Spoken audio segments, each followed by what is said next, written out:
Dobrý deň, vážení dámy a páni, vítajte na tlačovej konferencii verejného ochrancu práv doktora Roberta Dobrovolského, na ktorej predstavím podanie na Ústavný súd Slovenskej republiky vo veci novely zákona o meste Košice z dôvodu možného porušenia ústavného princípu rovnosti hlasov. A zároveň predstaví aj podanie na Ústavný súd Slovenskej republiky vo veci podmienok registrácie cirkví a náboženských spoločností. Na tlačovej konferencii vítam okrem doktora Roberta Dobrovolského, verejného ochrancu práv, aj právnu expertku Kancelárie verejného ochrancu práv Kristínu Karpatiovú. Pán ombudsman, nech sa páči.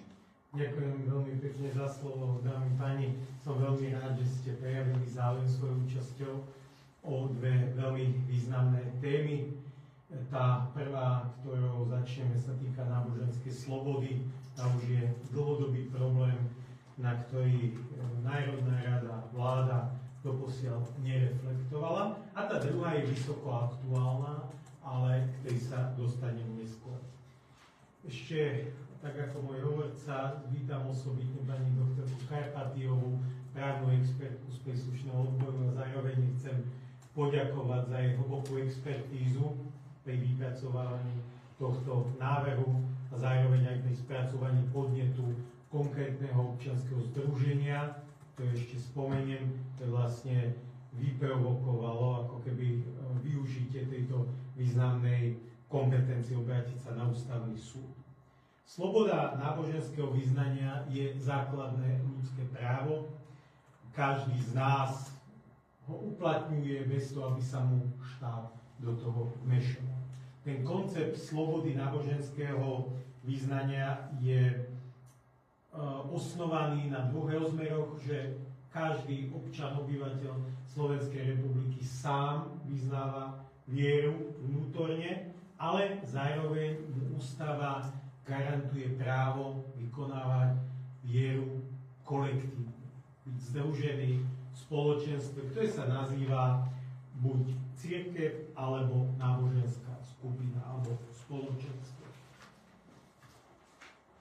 Teda, aby v právnom štáte štát sa držal od toho vnútorného fóra každého človeka, aby voľne a slobodne mohol túto vieru vykonávať, prežívať to svoje presvedčenie.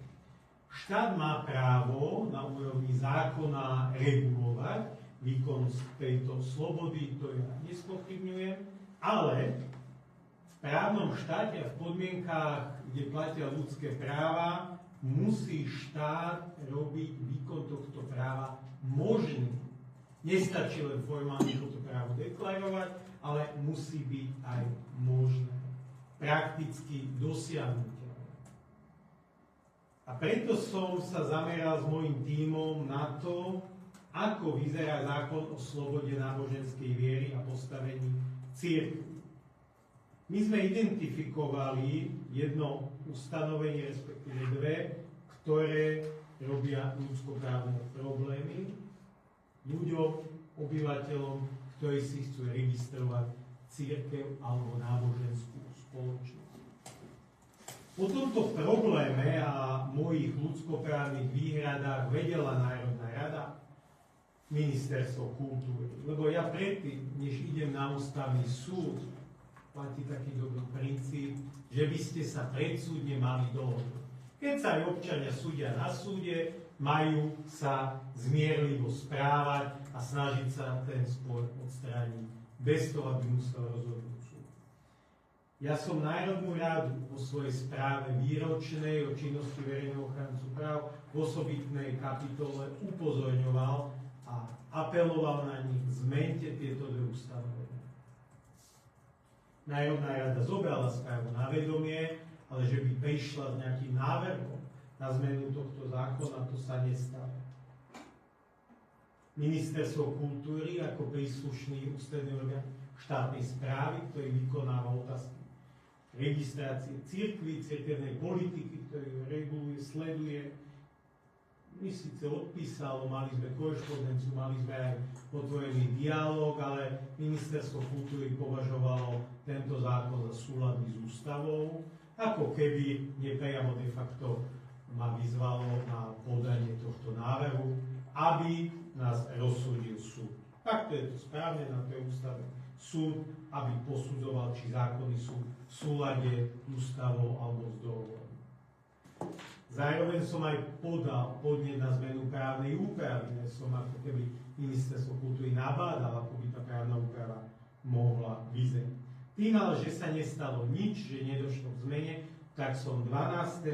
mája roku 26 sa obrátil s návrhom na ústavný súd, ktorý je už publikovaný na stránke ústavného súdu, má ho doručený a žiadam ústavný súd, aby posúdil, či ustanovenie paragrafu 11 a paragrafu 12 písmena D zákona 308 z roku 91 o slobode náboženskej viery a postavení náboženských cirkví je v súlade s ústavou a s dohovorom Rady Európy o ľudských právach. Aby som bol správne porozumený, lebo okolo tohto návrhu môže byť veľa misinterpretácií, tak na tejto tlačovej konferencii chcem prizvukovať, že ja nespochybňujem celý zákon, ani príslušnú politiku štátu v oblasti cirkvi, kultúry. To je nespochybniteľné právo, aby zostali iné aspekty upravené tak, ako sú. Ja len napadám tieto dve ustanovenia a zároveň chcem dať druhé uistenie aj pre žurnalistickú obec, ale aj pre obyvateľstvo. Týmto návrhom nesmerujem k tomu, aby došlo k destabilizácii už uznaných registrovaných cirkví na Slovensku. Totižto náboženské spoločnosti, ktoré fungovali, pôsobili pred 1. septembrom roku 1991, dostali vtedy od zákonodárcu možnosť, aby boli etablované, registrované podľa tohto nového zákona. A preto v zákone je zoznam registrovaných cirkví a náboženských spoločností, je ich v tom zozname 15, kde sú explicitne podľa názvu vypočítané, na ich postavení sa nič nezmení. Takže napríklad evanjelická cirkev Augsburského vyznania na Slovensku, rímskokatolícka cirkev na Slovensku, grékokatolícka cirkev, pravoslavná cirkev, náboženská spoločnosť Svedkovia Jehovovi v Slovenskej republike alebo Ústredný zväz židovských obcí náboženských, tých sa, aj keby sme uspeli na ústavnom súde, nič nedotkne. Tí pokračujú vo svojej subjektivite, nebudú ukrátení na žiadnych právach. Náš návrh smeruje len voči ustanoveniu, ktoré upravuje, že na to, aby ste si mohli ako spoločenstvo registrovať cirkev, potrebujete preukázať tej registrácii, že ju podporuje 50 000 členov, plnoletých občanov Slovenskej republiky a ktorí tu zároveň majú pobyt trvalý na území Slovenskej republiky. Takáto právna úprava podľa nášho názoru neprimerane zasahuje do slobody náboženského vyznania. Tento cenzus tých 50 000 nemá obdobu v porovnaní s inými krajinami Rady Európy. Je vysoký a robí možnosť registrovať cirkev takmer nemožnú. To je de facto nemožné. A povieme aj prečo, lebo my sme sa pozreli aj na výsledky ščítania obyvateľov v roku 2021. K tomu sa ešte dostane. Pre cirkev a náboženskú spoločnosť na to, aby vedela riadne fungovať, je potrebné získať subjektivitu, aby ju štát uznal ako právnickú osobu, subjekt, s ktorou sa počíta.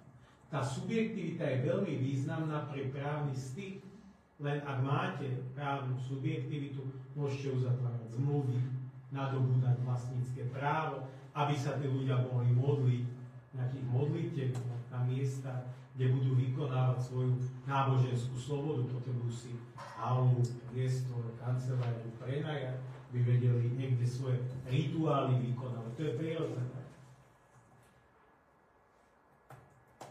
Tých 50 000 obyvateľov na Slovensku je podľa nášho názoru pre mladé, nové cirkvy, náboženské spoločnosti nemožné dosiahnuť. Ščítanie obyvateľstva ukázalo, že na Slovensku je 57 248 obyvateľov, ktoré patria do iných náboženských komunít, nie tých doteraz registrovaných, alebo vyznávajú náboženstvo a presvedčenie, ktoré vôbec nie je zastrešené nejakou registrovanou cirkvou. Keď sme si pozreli výsledky ščítania obyvateľov, tak z tých registrovaných cirkví len 5 je podporované, bo sa k ním hlási len pri 5 cirkvách aspoň 50 000 veriacich. To znamená, dnes by z toho zoznamu, ktorý je zoznam uvedený v prílohe zákona, splňalo ten cenzus len 5 cirkví. To znamená, tí, čo v 91. boli uznané štátom, prešli plynule do svojej existencie, niektoré by nesplnili ten cenzus. A preto považujeme aj toto ustanovenie za ustanovenie, ktoré spôsobuje diskrimináciu. V tom podaní to zdôvodňujeme. Sme prešli testom, jednotlivými krokmi preukázania diskriminácie, je to tam odôvodnené.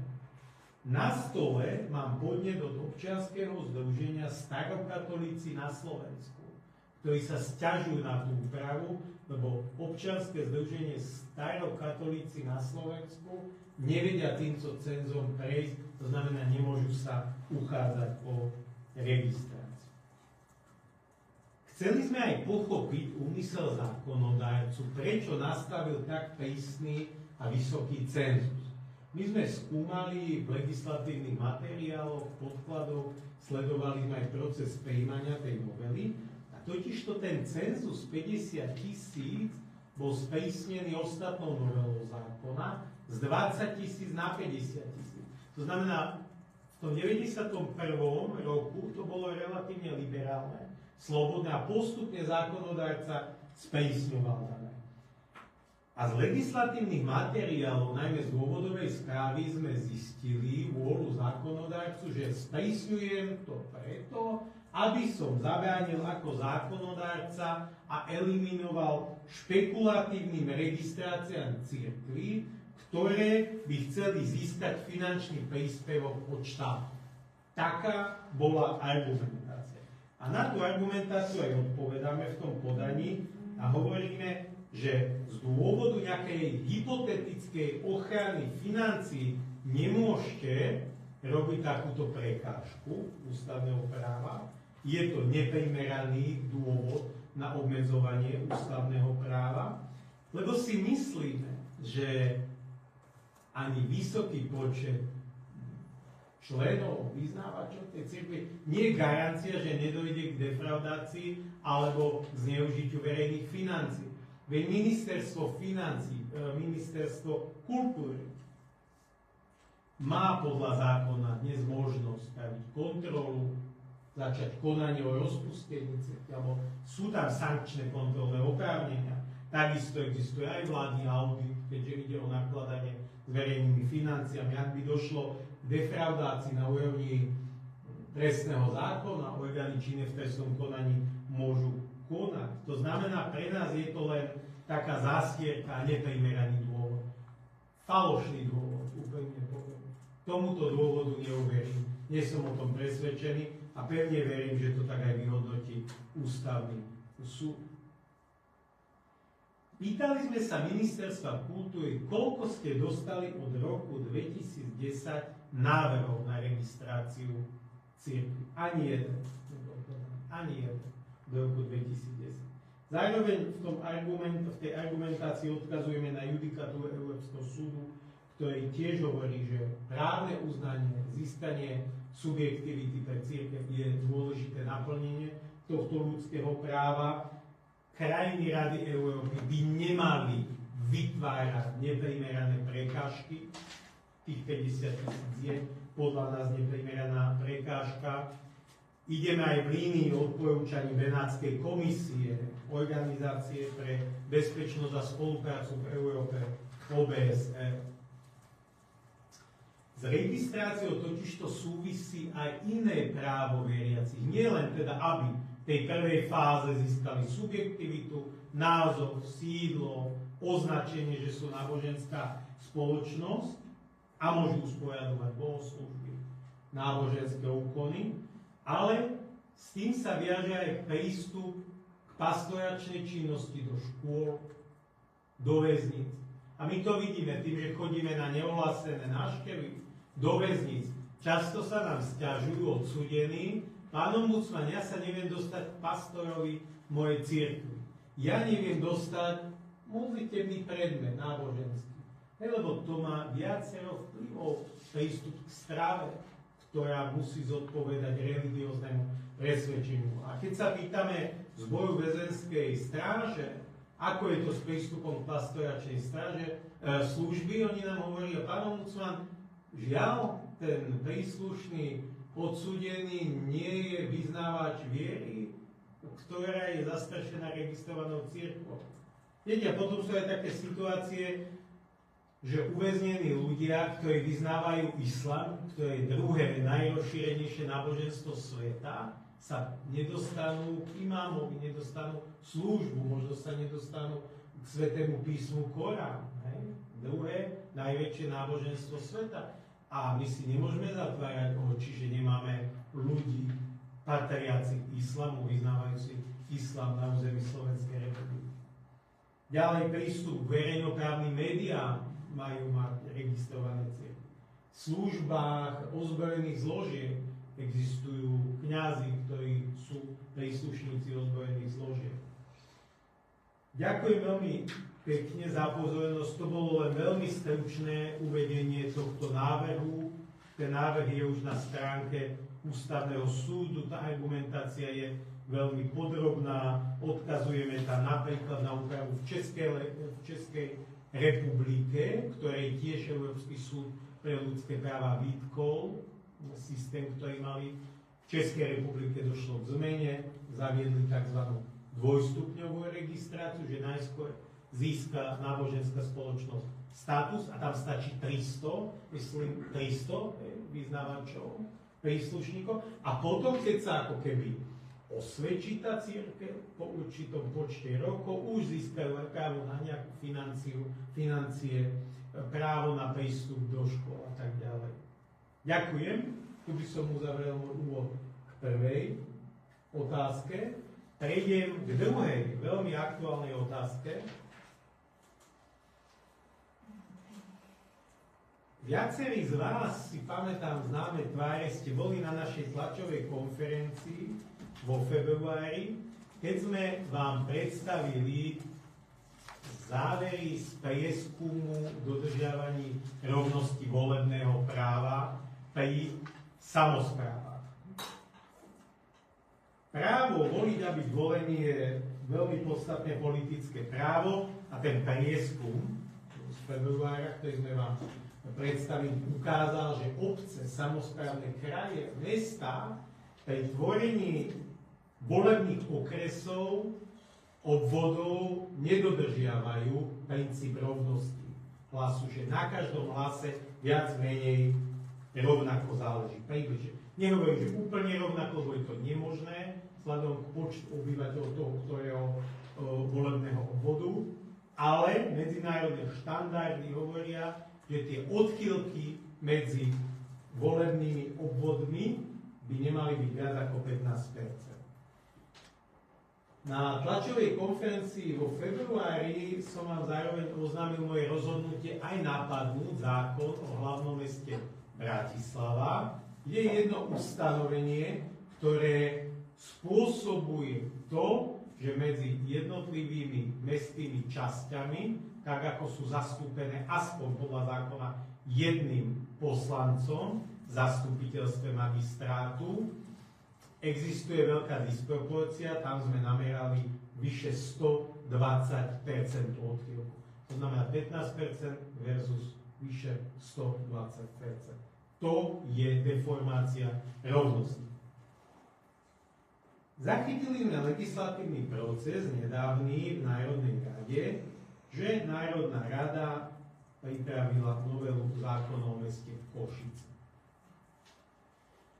Prvotný intencia alebo cieľ tohto zákona bolo, že má dojsť k zníženiu počtu mestských častí v Košiciach. Od roku 30 sa zásadne mení územné členenie Košíc zo súčasných 22 na 4 mestské časti. Zároveň súčasné mestské časti sa majú transformovať na miestne časti bez samosprávnych kompetencií. To je všetko legitímne, to nespochybňujem.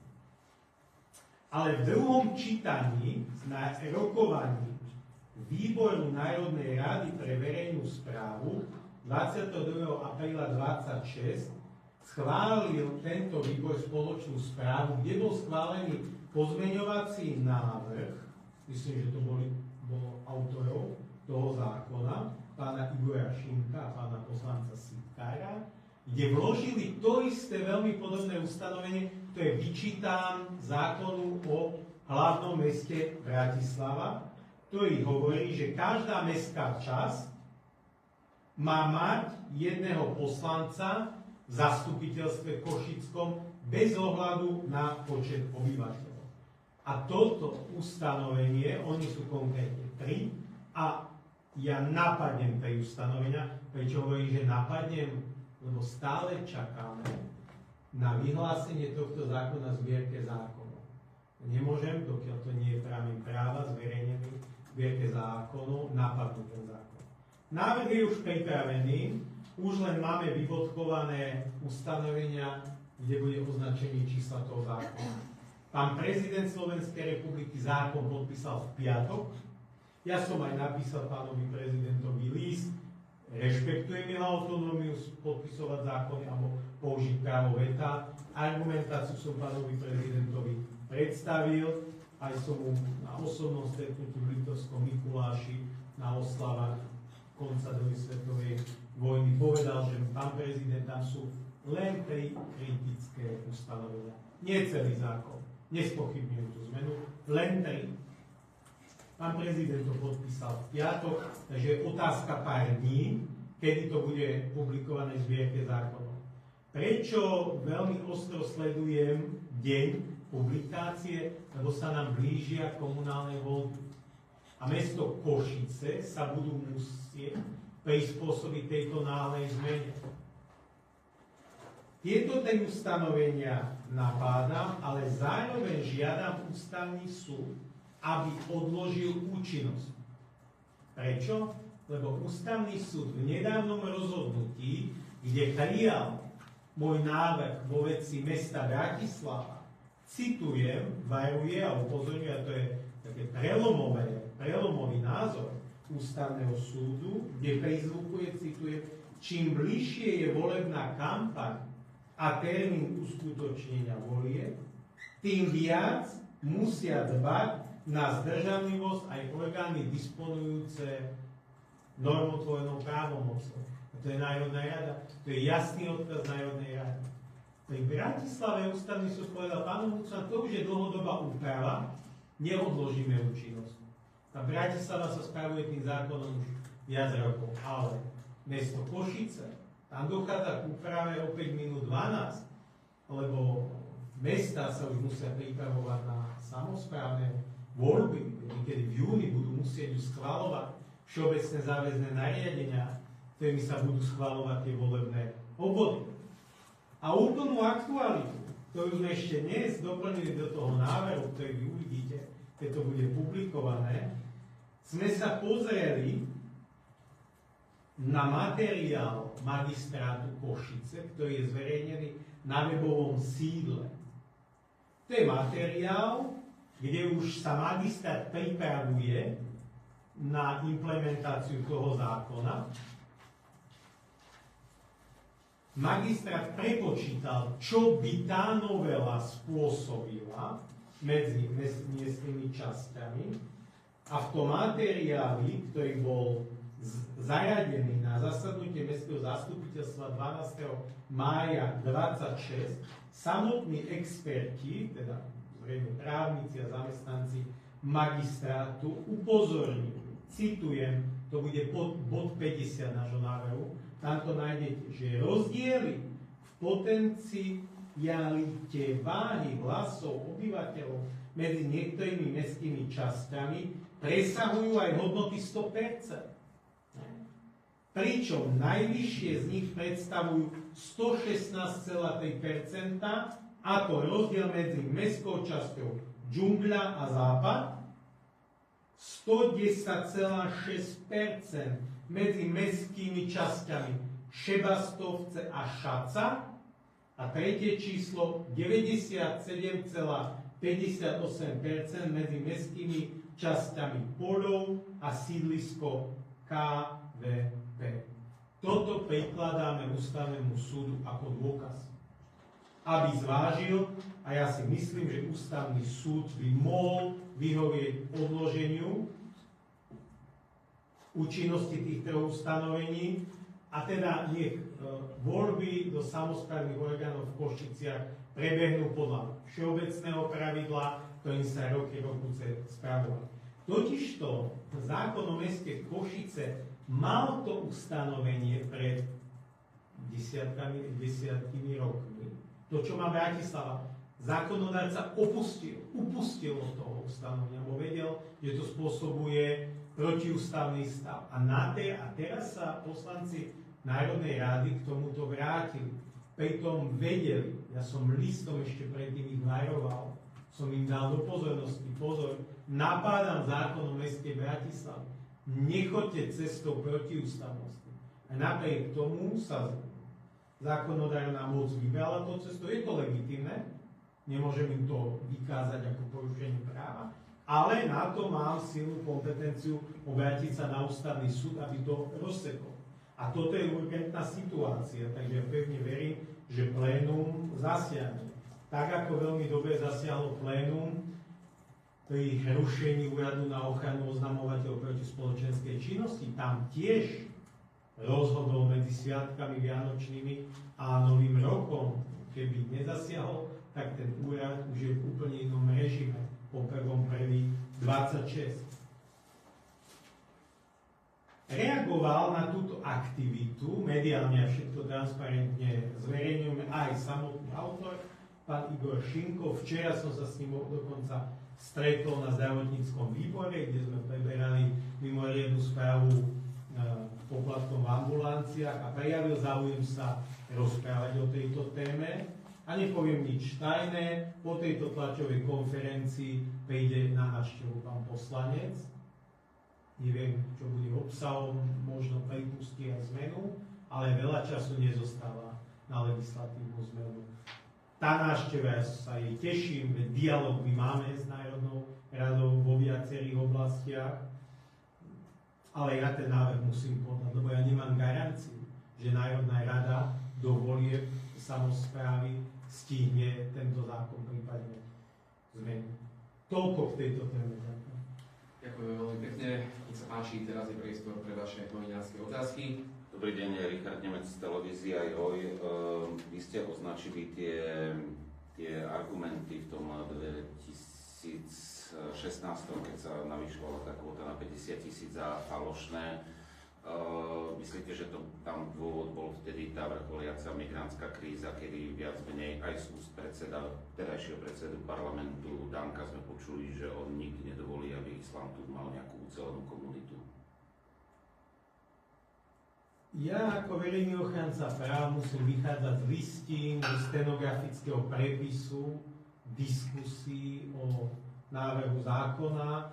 To, čo politici vyjadrujú mimo diskusie v Národnej rade, nie je predmetom práva, respektíve sa k tomu neprihliada. Preto ja len s kolegyňou pri analýze tej zmeny vychádzame z toho, čo je v dôvodovej správe, a falošný argument, že chceme zabrániť zneužitiu financií, považujem preto za falošný, lebo Ministerstvo kultúry, Ministerstvo financií, vlády audit orgány činné v trestnom konaní už dnes by vedeli zabrániť neoprávnenému nakladaniu s financiami a pre mňa argument, že keď niekde bude 50 000 členov, tak až to, ten počet vysoký, je garancia pre zneužívaním, defraudáciu rozpočtu, je nelogický a nesedí. Lebo aj cirkev o 5 členov, 100 členov, 300 členov je spôsobila spáchať trestný čin. Vy ste tak obširnejšie hovorili, prečo je to dôležité tým cca 50 000 ľuďom, ktorí sa hlásia k iným vierám, ktorých teda zaznamenal štatistický úrad, takže predpokladám, že možno ich je aj viac. Čo sú v rámci tých praktických vecí, prečo je to dôležité, aby mali tú možnosť byť v zaregistrovanej cirkvi? Poprvé, aby mali subjektivitu, aby sa s nimi nakladalo ako s partnerom v právnom vzťahu, lebo majú názov, sídlo, označenie, aby mohli uzatvoriť zmluvu, aby si mohli najať nejakú sálu na obrad, na príslušný náboženský rituál, aby mali možnosť ako pastori navštevovať väznené osoby. Ale nielen vo väzniciach, aj v nemocniciach majú duchovný právo ísť za pacientom chorým, dať mu pomazanie, utíšiť ho. Veď je dokázané, že priebeh ozdravovania človeka je aj spirituálna otázka.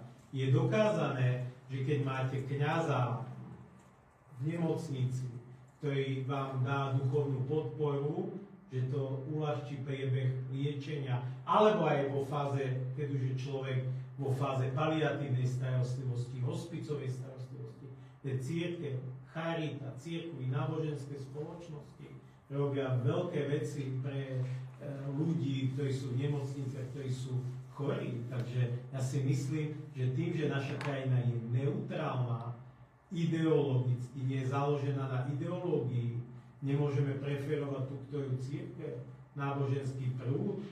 Ja som ombudsman pre všetkých a preto sa tak aj musím správať a preto podávam tento návrh. Toto nie je až taká moc odborná téma, ale tá skúsenosť zo zahraničia hovorí, že vznikajú rôzne recesistické cirkvy, poznáme Pastafariánov, v Poľsku je cirkev, ktorá tvrdí, že existuje 500 000 rokov od dôb Homo sapiens. Čo si možno o tomto myslíte, že by nám takéto cirkvy vznikli? Ten zákon má ďalšie podmienky. To nie je, že sa my tu traja s kolegami zhodneme, že budeme vyznávať nejaký nový prúd, my musíme preukázať etablovanosť, že vyznávame spoločne nejaké učenie a tak ďalej. To nie je len tak. Tam cirkevný odbor v tom registračnom konaní toto všetko skúma, či to nie je niečo ako, vás citujem, z recesie spravené, alebo z typu, že by sme si chceli niečo tu založiť. A ešte posledná vec k tejto téme. Minister Kaliňák už sa nechal počuť, že vás vyzýva, aby ste tento návrh stiahli, že bol sám pri jeho kreovaní a že nerozumie, v koho prospech to robíte. Citujem. Prospech náboženskej slobody, čo je základné ľudské právo. Pán minister Kaliňák, tak ako ja myslím, sme sľubovali na ústavu, že budeme dodržiavať ústavu. A ešte jedna technická otázka k tomu druhému podnetu, či som tomu správne porozumel, že vy viac menej žiadate ústavný súd, aby pozastavil tú činnosť, čím by sa vlastne stalo, že tie voľby v Košiciach by išli po starom. Po starom. To som si chcel povedať. Dobre, ďakujem. Ja ešte jednu doplňujúcu otázku. Ako predpokladáte teda reakciu ústavného súdu, keďže ministerstvo kultúry sa pri mojej otázke teda odvoláva na rozhodnutie ústavného súdu z roku 2010, ktorý teda konštatoval, že zákonodarca má možnosť rozhodovať o početnom limite pri podmienkach registrácie cirkvi a náboženských spoločností. Takže považuje toto za uzatvorenú kapitolu v tomto zmysle a prípadne aký by bol ten vhodný alebo ten limit, ktorý by tým cirkviam vlastne umožnil vykonávať všetky tie činnosti, o ktorých ste hovorili, čiže koľko ľudí by, aký by mal byť ten limit, aby teda, že ja neviem, 3000, 4000, aby teda mohli vykonávať túto svoju činnosť pastoračnú a tak ďalej. V tom podaní sa vysporiadujeme v osobitnej kapitole s tým, že nemyslíme si, že už je to rozhodnutá vec, lebo my o tom náleze vieme o tom rozhodnutí, na ktoré sa ministerstvo kultúry odvoláva. Ústavný súd posudzoval úplne iný cenzus vtedy. Vtedy neplatila ešte novela, ktorá zvýšila ten cenzus na 50 000. A odvtedy ubehlo veľa rokov. To nie je rozhodnutie z minulého roku. To znamená, my už predbežne sme počítali s argumentáciou vlády, ministerstva kultúry, ktoré bude odpovedať na tento návrh a bude tým zrejme argumentovať. My už sme sa snažili byť pokrok vpred a s týmto vysporiadať. A pokiaľ ide o ten cenzus, o tú výšku, verejný ochranca práv nie je ten, kto píše vládam politiky. Viete, včera sme sa venovali poplatkom v zdravotníctve. Ja nemôžem s mojím tímom, ani mi to nepatrí do kompetencie teraz začať kresliť, ako majú vyzerať poplatky, financovanie zdravotnej starostlivosti. A takisto ja nie som policy maker, aby som nastavoval cenzus. V jednej kapitole v tom návrhu dávame do pozornosti český model, kde majú tiež stačí 500 ľudí, aby sa prihlásili k cirkvi, získajú subjektivitu. Ale napríklad v tom momente oni nemajú hneď prístup k peniazom pastoračnej starostlivosti. To až po určitom období, myslím, že je to 10 rokov, keď sa osvedčia, etablujú, potom. To znamená, je aj model menej závažného zásahu do práv. Všetko sa dá, ale nie je to takto tvrdo uťať. Nech sa páči, ďalšie otázky. Pokiaľ tomu tak nie je, tak veľmi pekne ďakujeme za vašu účasť a prajeme príjemný zvyšok dňa.